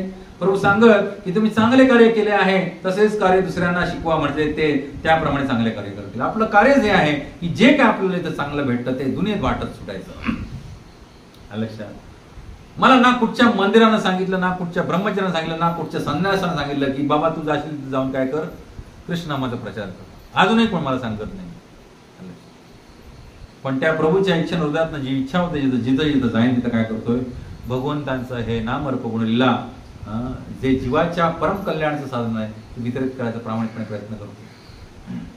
तर हे जे चांगलं कार्य जे आहे ते पाहून प्रभू त्याची प्रशंसा करत होते आणि सांगत होते की तुम्ही काय करा की जे चांगले कार्य तुम्ही जे करताय ते दुसऱ्यांना शिकवा, म्हणजे ते पण त्याप्रमाणे चांगले कार्य करतील. ये कथा सुनिया सबे संकुचित हय, भाल मते कर्म करे सबे मन दिया. श्री चैतन्य महाप्रभूचे असे शब्द ऐकून सर्वांना लज्जा वाटत होती. त्यामुळे सर्व भक्त मन लावून कार्य करू लागले. लक्षात. सगळे भक्त मन लावून कार्य करू लागले. तबे प्रक्षालन केलं श्री जग मोहन, भोग मंदिर आदी तवे कैल प्रक्षालन. त्यांनी मोहनाचा परिसर स्वच्छ केल्यानंतर भोग मंदिर स्वच्छ केले. तत्पश्चात अन्य स्थाने धुवून स्वच्छ केली. त्यानंतर काय केलं, नाटशाला स्वच्छ केली. अशा रीतीने सभागृह धुवून स्वच्छ झाल्यानंतर मंचासहित संपूर्ण प्रांगणाची स्वच्छता करण्यात आली. तदनंतर भगवंतांचे स्वयंपाक घर आणि इतर कक्षांची धुवून स्वच्छता करण्यात आली. अशा रीतीने मंदिराच्या चोहोबाजूंचा परिसर तसेच अंतःपुरातील आतील आणि बाहेरील सर्व स्थाने काळजीपूर्वक धुवून स्वच्छ करण्यात आली. त्यावेळेला एक बुद्धिमान आणि सरळ मनाचा गौडी वैष्णव आला आणि त्याने श्री चैतन्य महाप्रभूंच्या चरण कमलावरती घडाभर जल ओतले. कोणाला? हे न काले गौडिया एक सुबुद्धी सरल प्रभू चरण योगे दिल घट जल. एक बुद्धिमान गौडी वैष्णव आला आणि त्याने काय केलं, श्री चैतन्य महाप्रभूंच्या चरणावरती घडाभर जळ ओतलं. सेई जल लया आपने पान कैलं तहा देखी प्रभुर मने दुःख रोष हैल. आणि ते जल त्याने काय केलं, ते चरणामृत पिला. पण ते पाहून तहा देखी प्रभुर मने दुःख रोष हैल. ते पाहून चैतन्य महाप्रभूंना काय झालं, हृदयातनं दुःख झालं आणि रोष राग आला त्यांना. म्हणून आपण बघा, आपण इस्कॉन मध्ये कोणाला आपले चरण स्पर्श करायला देत नाही. कारण चरण स्पर्श करायला तेच लोक देतात जे स्वतःला भगवंत समजतात. लक्षात ना. बघा इथं साक्षात भगवान श्रीकृष्ण त्यांना दुःख पण झालं आणि राग पण आला. का? कारण त्यानं त्यांच्या चरणावरती काय केलं, जल ओतून ते प्रक्षालन प्राशन केलं. नंतर त्या गौडी वैष्णव ते जल ओंजळीत घेऊन त्याचे पान केले. ते पाहून श्री चैतन्य महाप्रभूंना काय दुःख झाले आणि ते बाह्यता रागावले. यद्यपि गोसाई तारे हयाचे संतोष धर्म संस्थापन लागे बाहेरे महारोष. प्रभूदेव त्याच्यावर निश्चितपणे संतुष्ट होते, परंतु धर्म तत्वानुसार असणारा शिष्टाचार प्रस्थापित करण्याकरता त्यांनी रोष दर्शविला. अंतरंगातनं प्रभूंनी त्याला स्वीकारलं, परंतु बाहेर करी त्यांनी काय दाखवलं की मी तुझ्यावरती रागवलो आणि कान उघडणी केली. प्रभूंनी तदनंतर स्वरूप दामोदरांना बोलून घेतले आणि ते शिकवण देण्यासाठी त्यांना म्हणाले, तुमच्या गवळी वैष्णवाचा हा असा व्यवहार पहा. त्या वैष्णवांचे प्रमुख कोण होते? स्वरूप दामोदर पंडित. त्यांना बोलून घेतलं आणि हे पहा, हे कृत्य चुकीचं आहे. ईश्वर मंदिरे मोर पद्धत होईल सेई जल आपण लयापान केलं. ईश्वराच्या मंदिरामध्ये कार्य चाललेलं आहे आणि तिथं ह्याने काय केलं, माझे चरण धुवून ते प्राशन केलं. म्हणजे केवढा मोठा अपमान. आणि म्हणून वैष्णव आचारसंहिता पुस्तक जर वाचलं तर तुम्ही इथं स्पष्ट लिहिलेलं आहे की भगवंतांचा विग्रह जिथं आहे त्याच्यासमोर कोणी इतरांना नमस्कार करू नये. कारण तिथे सर्वोच्च कोण आहेत? भगवंत. तेच प्रिन्सिपल इथे सांगितलंय. ईश्वरे मंदिरे मोर पद होईल सेई जल आपण लया पान केलं. या बंगालातून आलेल्या वैष्णवाने पूर्ण पुरुषोत्तम भगवंतांच्या मंदिरात माझे पाय धुतले. इतकेच नव्हे तर त्याने ते जल प्राशन केले. येई अपराधे मोर कहा हवे गती तुम्हार गवळीया करे ऐतेक भजिती. आणि या अपराधामुळे आता माझी काय गती होणार आहे? साक्षात भगवंतांच्या मंदिरामध्ये माझे त्याने चरण धुतले आणि त्याचं पाद प्रक्षालन केलं. हे मला ठाऊक नाही, तुमच्या या गवळीयाने मला खरोखरच मोठ्या संकटात आणले आहे. बघा, आपण जरा काय मोठे झालो की आपल्याला दंडवत, चमत्कार, हे नमस्कार ते सगळं लागतं. चैतन्य महाप्रभू स्वतः भगवंत आहेत, संन्यासी आहेत, एवढे प्रसिद्ध संन्यासी. आणि त्या तिथं वैष्णव गटाचं काय करतायत? नेतृत्व करतायत. आणि ते स्पष्टपणे उघडपणे त्या सगळ्या वैष्णवांच्या मंडळीमध्ये हे त्यांनी बोलून दाखवलं की हे अशा प्रकारचं कृत्य जे आहे हे मला माहित नाही माझी काय गती होणार आहे. श्री चैतन्य महाप्रभू बंगाली वैष्णवाकडे संकेत करून स्वरूप दामोदर गोस्वामी म्हणाले, तुमचा गवळीया ही गोष्ट महत्वाची आहे. याचा अर्थ असा की चैतन्य संप्रदायाचे सर्व अनुयायी स्वरूप दामोदर गोस्वामीच्या अधीन आहेत. गवळी वैष्णव परंपरा पद्धतीचे काटेकोरपणे पालन करतात. स्वरूप दामोदर गोस्वामी हे श्री चैतन्य महाप्रभूंचे निजी सचिव होते. षड गोस्वामी हा भक्तांचा दुसरा समुदाय आहे आणि नंतर कृष्णदास कविराज गोस्वामी यांनी हे ग्रंथ लिहिला. हा तिसरा समुदाय वैष्णवांचा. पहिल्या समुदायामध्ये कोण येतात? हे स्वरूप दामोदर वगैरे त्यांचे निज पार्षद श्रीवास ठाकूर, मुरारी गुप्ता, हे सगळे निज पार्षद जे आहेत, श्रीवास आचार्य, नित्यानंद प्रभू. दुसऱ्या फळीमध्ये कोण येतात? षड गोस्वामी. तिसऱ्या फळीमध्ये कविराज कृष्णदास गोस्वामी वगैरे. चैतन्य संप्रदायाच्या परंपरा पद्धतीचे अनुसरण करणे अत्यावश्यक आहे. भगवंताची सेवा करीत असताना मनुष्याकडून अनेक अपराध होण्याची शक्यता असते. भक्तिरसामृत सिंधू, हरिभक्ती विलास इत्यादी ग्रंथातून त्यांचे वर्णन करण्यात आले आहे. नियमाप्रमाणे मंदिरात किंवा श्री विग्रहांसमोर इतरांकडून कोणीही प्रणाम स्वीकारू नये.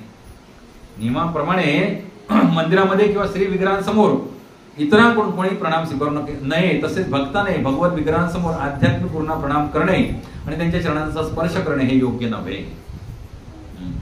हा अपराध समजला जातो. श्री चैतन्य महाप्रभू साक्षात भगवान होते, त्यामुळे मंदिरात त्यांचे पाद प्रक्षालन करणे अपराधजनक असू शकत नाही. तथापि ते एका गुरुच्या भूमिकेत होते आणि म्हणून प्रभूंनी स्वतःला सामान्य मानव मानले. जरी पुढे आध्यात्मिक गुरुची भूमिका करीत असला तरी त्याने श्री विग्रहासमोर आपले चरण धुण्याची अनुमती शिष्याला देऊ नये किंवा त्याचा प्रणाम स्वीकारू नये. हा शिष्टाचाराचा भाग आहे. तबे स्वरूप गोसाई तार घाडे हात दिया ढेका मारी पुरी बाहेर राखिले न लया. त्याबरोबर स्वरूप दामोदर पंड्याने काय केलं, घाडे हात दिया म्हणजे तदनंतर स्वरूप दामोदर गोस्वामी त्या गवळी वैष्णवाच्या मानेला धरून त्याला तिथून बाहेर काढले आणि गुंडीच्या मंदिराच्या बाहेर नेऊन उभे केले. चल पनिशमेंट तुला वळवारा इकडे. पुन्हा अशी प्रभू पाय करील विनय आज्ञा अपराध क्षमा करीते युयाय. स्वरूप दामोदर गोस्वामी पुन्हा मंदिरात आले आणि त्यांनी श्री चैतन्य महाप्रभूंना त्या अज्ञानी व्यक्तीच्या अपराधाकारणे क्षमा करण्याविषयी विनम्र विनंती केली. तबे महाप्रभू मने संतोष हैला सारी करी दुई पाशे सबारे वसाईला. या प्रसंगापरांत श्री चैतन्य महाप्रभूंना फार संतोष वाटला. तदनंतर त्यांनी सर्व भक्तांना दोन्ही बाजूंना 2 ओळी करून बसविले. आता तुम्ही गुंडीच्या मंदिरात गेलात की प्रांगणात असे लांब लचक आहे, तर सगळ्या भक्तांना काय केलं, एकमेकांच्या समोरासमोर असे 2 ओळी करून लांब लचक बसवले. आणि आपणे वासिया माझे आपण अरहाते तृण कंकर कुटा लागिला कुडा येते. तदनंतर प्रभू स्वतः त्यांच्यामध्ये बसले आणि त्यांनी तृण वळसे खडे आणि इत्यादी वेचण्यास आरंभ केला. असे 2 ओळीमध्ये सगळ्या भक्तांना बसवलं आणि मध्ये आपण बसले आणि प्रभू काय करू लागले, जे काय तृण वळसे खडे आणि इत्यादी वेचण्यास सुरुवात केली. आणि श्री चैतन्य महाप्रभू सर्वांना म्हणाले, मी सगळ्यांचा कचरा एकत्र करेन आणि ज्याने इतरांहून कमी कचरा गोळा केला आहे त्याने दंड म्हणून सर्वांना पिठा आणि खीर द्यायची आहे. हरी बोल. जो कामचुकारपणा करणार स्वच्छतेच्या कामात त्याने काय करायचंय, आजचा महाप्रसाद स्पॉन्सर करायचंय.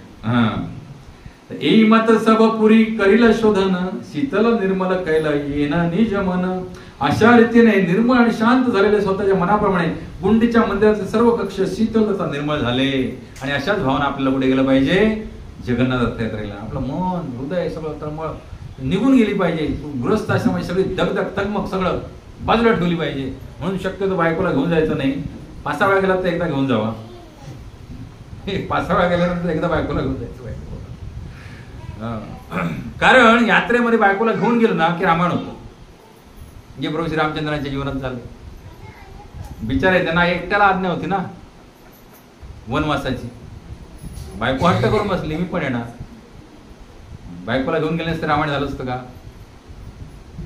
झालं असतं का? सीतारामन झालं नसतं, मग रामायण झालं नसतं.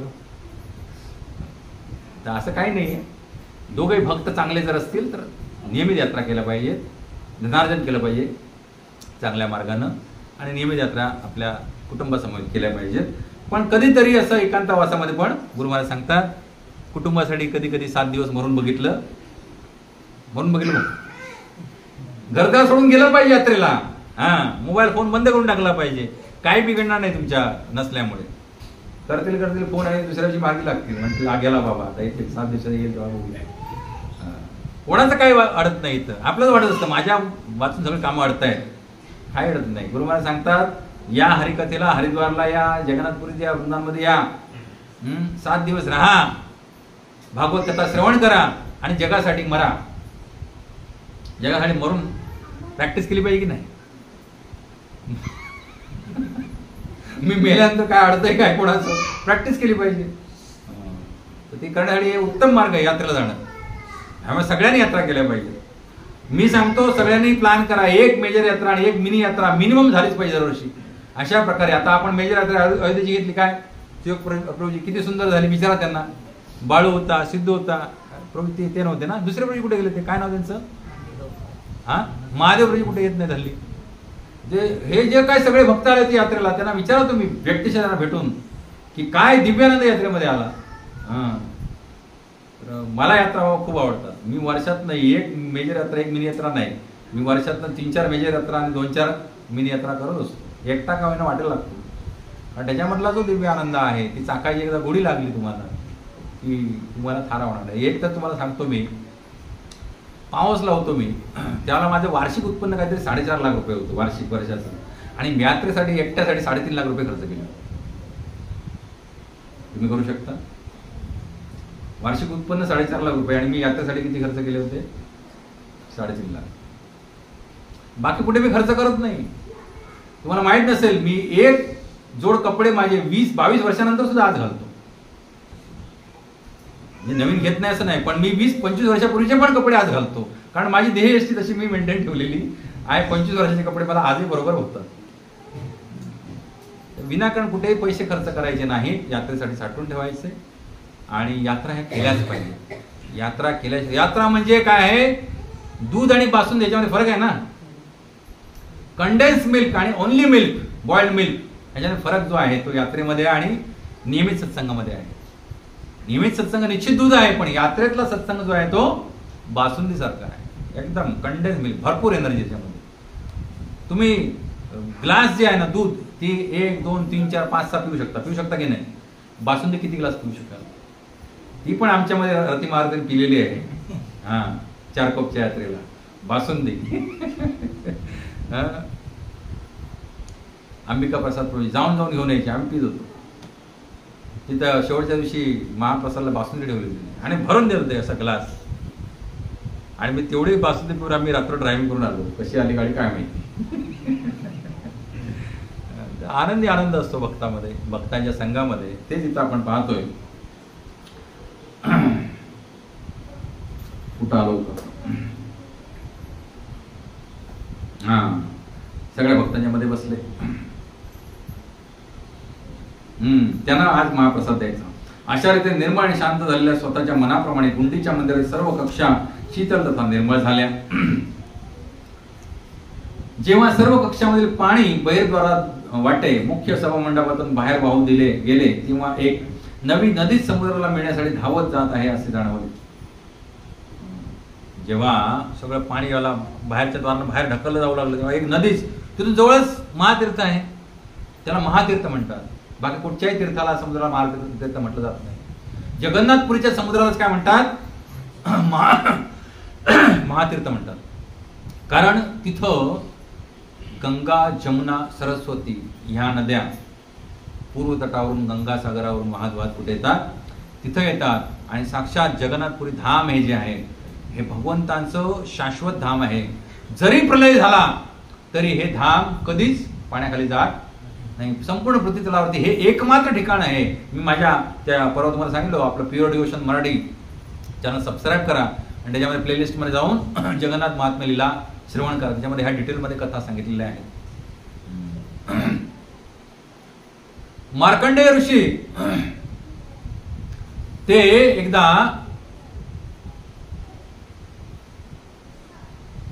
ह्या तीर्थामध्ये वास करत होते आणि लहान होते, एकदम लहान होते. तर प्रलय आला भला मोठा आणि तर ते तिथं मार्कंडेश्वरांची पूजा करायची. विलिंग, शिवलिंग, धामरक्षक.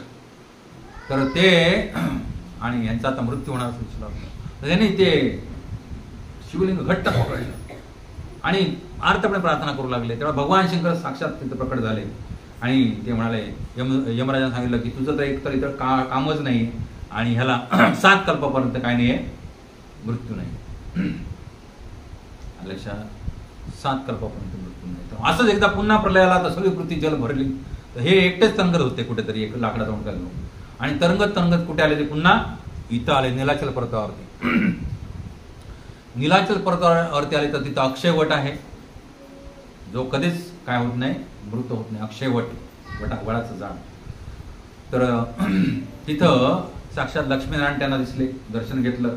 तर ते म्हणाले, आता ह्या प्रलयामध्ये मी जाऊ कुठे माते? तर नारायण सांगितलं की तू ह्या वडाच्या झाडावर चढ आणि तिथं तुला वडाच्या पानावरती काय दिसेल? भगवान श्रीकृष्णांचं बाळरूप दिसेल. त्यांच्या मुखामध्ये तू काय कर, प्रवेश करते. वडा झाडावर चढले, वडा झाडावर चढले तर त्यांना बाळ कृष्ण दिसले, जे आपल्या पायाचा अंगठा तोंडात घालून चोखतायत. बाळ रूप सुंदर. आणि ते बघितलं तर ते त्यांच्या मुखातनं प्रवेश केला. आतमध्ये गेले तर त्यांना सगळं अनंत कोटी ब्रह्मांड, सगळी चराचर सृष्टी सगळं आतमध्ये फिरतायत. तोपर्यंत इकडे प्रलय उसरला होता. मग बाहेर आले. लक्षात. आजही ते मंदिर आग्नेय आय थिंक वायव्य दिशेला आहे, जगन्नाथपुरीच्या मार्कंडेश्वराचं मंदिर. तर असे थोर ऋषीमुनी होऊन गेले. तर लोमस ऋषी एक आहेत. आपलं आयुष्य किती हो सगळ्यांचं ॲव्हरेज 60-70 वर्ष ना. ते 60 पार झाले की सगळे आजारच चालू होतात. आता तर 40-45 होतात. तर लोमस ऋषी असे आहेत की त्यांच्या अंगावरती अस्वलासारखे केस आहेत. लाखो करोडो केस आहेत अंगावरती. आणि एका कल्पांती म्हणजे ज्याला ब्रह्मदेवाचं ज्याला एक दिवस संपतो त्यावेळेला त्यांचा एक केस गळतो. म्हणजे ब्रह्मदेवाच्या आयुष्यापेक्षा पण कितीतरी त्यांचं काय आयुष्य आहे. असे करोडो केस त्यांच्या अंगावर होते. तर ते सदैव भ्रमण करत असतात मनात. तर त्यांना एक दिवस काही इतर साधू भेटले आणि ते विचारले, म्हणाले, लोमस ऋषीजी, आम्ही पाहतो तुम्ही सारखं काय करता, भ्रमण करत असता. तुम्ही स्वतःचा आश्रम बांधून तिथे राहून भक्तिभजन का करत नाही? ते म्हणाले, आश्रम बांधून तिथं बसून राहायला कोणाकडे एवढं मोठं आयुष्य कोण राहिले? माझ्याकडे आयुष्य फार तुटपुंज आहे. कोण सांगतोय? लोमस ऋषी सांगतोय. ज्यांचं आयुष्य मानवी गणनेनुसार लाखो करोडो अब्जावधी वर्ष आहे. तो व्यक्ती काय सांगतोय की माझं आयुष्य काय आहे, क्षणभंगूर आहे. कुठे मला घरदार प्रपंचामध्ये अडकायला वेळच नाही हरिभजनाशिवाय, असा व्यक्ती सांगतो. आणि आपण मात्र एवढ्या इतुशा ह्या आयुष्यामध्ये भगवत भक्ती सोडून बाकी सगळी दुनियादारी करत फिरत असतो. नाहीये वेळ आपल्याकडे. अशा प्रकारे मंदिराच्या प्रवेशद्वारासमोर जितके मार्ग होते ते सगळे स्वच्छ करण्यात आले. हे कसे झाले याचे वर्णन कोणी करू शकत नाही. तर इथपर्यंत आपण येऊन थांबूया, कारण ह्या एका श्लोकामध्ये चेतोदर्पण मार्जनाचा सगळा सार आहे. तर तात्पर्यप्रमाणे खूप सुंदर जवळजवळ 5-6 पानं लिहिलेलं आहे. तर इथं रथयात्रेला जाण्यापूर्वी आपली पार्श्वभूमी काय झालेली आहे, तयार झालेली आहे. रथयात्रेला जाऊन आल्यानंतर आपण ह्याच्या पुढचा भाग अनुभवूया. हरे कृष्णा कृष्णा कृष्णा हरे हरे, हरे राम राम राम हरे हरे. श्री राधा श्याम सुंदर भगवान की, श्री जगन्नाथ बलदेव सुभद्रा मैया की, गौर प्रेमानंदे, जगत गुरु श्री प्रभुपाद की.